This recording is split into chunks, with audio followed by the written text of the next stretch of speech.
Assalamualaikum warahmatullahi wabarakatuh. Perkenalkan, nama saya Jamila Rizky Yasiri dengan NIM J2121210088 dari Prodi Teknik Informatika BPAGI. Di sini saya akan mempresentasikan makalah saya dengan judul Pendidikan Anti Korupsi dan Upaya Pencegahannya. Kata-kata korupsi. Sebagai warga negara Indonesia, tentunya kita tidak asing lagi dengan kata-kata korupsi. Korupsi merupakan suatu permasalahan yang sangat populer di telinga kita, terutamanya kita sebagai warga negara Indonesia. Menurut beberapa survei, negara Indonesia termasuk negara yang terkorup di dunia. Lalu, ketika kita tidak asing dengan kata-kata korupsi, apa itu definisi dari korupsi sendiri? Korupsi berasal dari bahasa Latin corruptio atau corruptus, kemudian diserap dalam bahasa Belanda menjadi corrupte. Dari bahasa Belanda inilah yang digunakan oleh negara Indonesia dengan istilah korupsi. Korupsi sebenarnya memiliki pengertian yang berbeda-beda menurut beberapa ahli, seperti di sini. Namun, dari beberapa pendapat ahli tentang korupsi dapat disimpulkan pengertiannya bahwa korupsi adalah merupakan suatu tindakan atau penyelewengan atau penyalahgunaan wewenang atau jabatan yang dilakukan oleh pejabat, oleh orang-orang yang memiliki kekuasaan demi mendapatkan keuntungan pribadi pada dirinya. Kasus korupsi tidak hanya satu kali atau dua kali terjadi dalam negara kita, tetapi korupsi berulang-ulang kali terjadi di dalam negara kita. Mengapa korupsi bisa terjadi? Apa faktor-faktor yang mempengaruhi korupsi? Faktor-faktor yang mempengaruhi korupsi dibagi menjadi dua. Yang pertama, faktor internal, dan yang kedua adalah faktor eksternal. Faktor internal adalah faktor yang terjadi dalam diri pribadi seseorang sehingga memicu atau mendorong terjadinya sebuah korupsi. Faktor internal contohnya adalah sifat tamak atau rakus yang selalu memiliki hasrat untuk memperkaya dirinya sendiri. Padahal jika dilihat dari segi kecukupannya, dia sudah tercukupi dari kebutuhannya, tetapi dia selalu ingin merasa memperkaya dirinya sendiri, sehingga dia akan mudah untuk melakukan korupsi. Kemudian gaya hidup yang konsumtif, yang tidak seimbang dengan pendapatannya, atau dalam istilah adalah besar pasak daripada tiang. Kemudian faktor eksternal. Faktor eksternal adalah faktor yang bersumber dari luar diri seseorang, yang mempengaruhi diri seseorang itu untuk melakukan sebuah korupsi. Di sini faktor eksternal dibagi menjadi 5 aspek. Yang pertama adalah aspek sosial, yang kedua aspek masyarakat, yang ketiga aspek ekonomi, yang keempat aspek politis, dan yang terakhir aspek organisasi. Sebagai negara yang mengalami sistem demokrasi yang menjunjung tinggi nilai keadilan dan keamanan setiap warganya, Indonesia mengeluarkan undang-undang yang mengatur tentang tindak pidana korupsi. Lalu bagaimana korupsi menurut pandangan Islam? Menurut agama Islam, korupsi merupakan suatu perbuatan yang dosa karena memanfaatkan harta orang lain untuk kepentingan pribadinya. Hal tersebut sama halnya yang dilakukan oleh seorang penjual. Dalam literasi Islam, korupsi dikategorikan menjadi 5. Yang pertama adalah al-ghulul atau penggelapan harta. Al-ghulul telah dijelaskan dalam kitab yang berbunyi Ajma'al muslimuna ala taghlidi tahrimil ghulul wa innahu minal kabair wa ajma'u anna alaihi ruddu ma ghuluhu. Ulama-ulama Islam telah bersepakat bahwa untuk memberatkan sanksi terhadap penggelapan harta karena itu merupakan sesuatu perbuatan dosa yang sangat besar dan wajib bagi para pelakunya untuk mengembalikan harta yang digelapkannya tersebut. Kemudian yang kedua adalah ar-rishwah. Waqulu rishwah haramun, dan menerima riswah adalah sesuatu keharaman. Dan apa itu ar-rishwah? Ar-rishwah hiya ma yubadal lil qadi li yuhakkima bi ghairil haqq.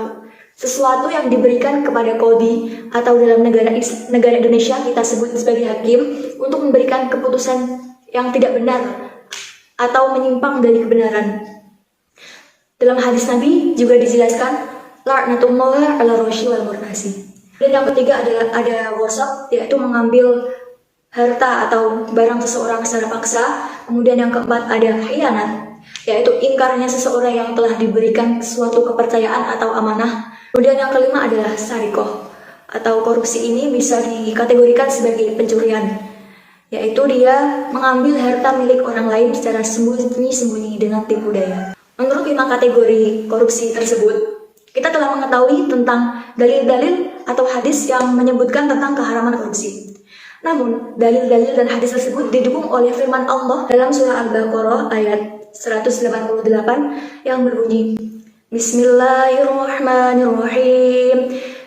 Wa la ta'kulu amwalakum bainakum bil batil wa tudlu biha ilal hukam. Wa tudlu biha ilal hukam litakulu fariqam min amwalin nasi bil itsmi wa antum ta'lamun. Yang artinya, janganlah sebagian dari kamu memakan sebagian harta orang lain dengan cara yang batil atau cara yang salah. Dan janganlah kalian membawa urusan harta kepada hakim agar kalian bisa memakan harta orang lain dengan jalan perbuatan dosa, padahal kalian itu mengetahui. Kemudian firman Allah yang menunjukkan tentang larangan korupsi ada dalam surah An-Nisa ayat 29 yang berbunyi, Bismillahirrahmanirrahim.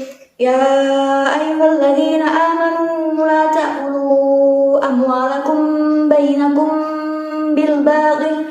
La ta'kulu amwalakum bainakum bil batil illa an takuna tijaratan an taradin minkum wa la taqtulu anfusakum innallaha kana bikum rahima. Nah, dari 2 ayat tersebut dapat disimpulkan bahwa menurut agama Islam, korupsi adalah suatu perbuatan yang haram mutlak dan tidak bisa disangkal lagi tentang keharamannya. Karena hukum keharaman korupsi telah dijelaskan dalam firman Allah tentang tidak diperbolehkannya memakan harta orang lain. Karena definisi korupsi sendiri adalah memanfaatkan atau memakan harta orang lain untuk kepentingan pribadinya. Lalu setelah kita mengetahui tentang keharaman korupsi yang ada dalam Al-Quran, bagaimana sanksi korupsi menurut agama Islam? Dalam agama Islam, jarimah atau suatu kejahatan dibagi menjadi 2. Yang pertama adalah jarimah hudud, yang kedua adalah jarimah ta'zir. Jarimah hudud adalah suatu kejahatan yang sanksinya telah diatur dalam Al-Quran atau hadis, dan yang kedua adalah jarimah ta'zir, suatu kejahatan yang sanksinya tidak ada dalam Al-Quran atau hadis, jadi diperlukan adanya ijtihad oleh beberapa ulama untuk mencapai kesepakatan tentang sanksi terhadap tindak pidana tersebut. Lalu apakah korupsi termasuk jarimah ta'zir? Dalam kitab Fiqh Islam wa Adilatuhu dijelaskan bahwa min mujibati ta'zir al-jinayatu lati la qisosofiyya aw az-zawjati fi duburi aw isna'il haidhi aw nabi aw al-ghasri aw al-ikhtilas. Di sini ada kata ikhtilas. Ikhtilas yang dapat diartikan sebagai mengambil atau merampas harta lain dengan tipuan. Nah, di sini kan korupsi istilah pengertiannya adalah mengambil atau merampas harta orang lain. Sedangkan ikhtilas merampas atau mengambil harta dengan tipuan. Jadi korupsi dapat dikategorikan sebagai ikhtilas yang masuk dalam kategori ta'zir. Lalu jika korupsi masuk dalam jarimah ta'zir, apakah sanksi terhadap pelaku jarimah ta'zir yang sanksinya tidak diatur dalam Al-Quran dan hadis? Menurut ijtihad para ulama, bahwa sanksi terhadap pelaku jarimah ta'zir adalah dikembalikan kepada hakim atau penguasa yang diberikan wewenang dan menjatuhkan hukuman bagi para pelaku ta'zir. Artinya, sanksi korupsi dikembalikan lagi terhadap hukum yang ada di Indonesia. Nah, dari sini dapat disimpulkan, menurut agama Islam, korupsi adalah sesuatu perbuatan yang haram mutlak yang dalilnya telah ada dalam 2 surah, yaitu surah Al-Baqarah dan surah An-Nisa.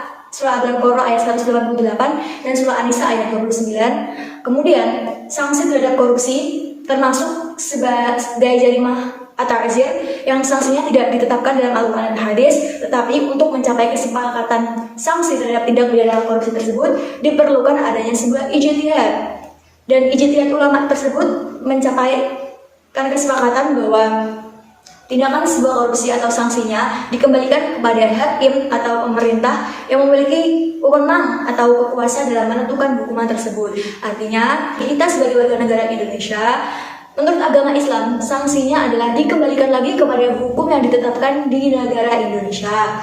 Terima kasih, demikian sedikit presentasi dari saya.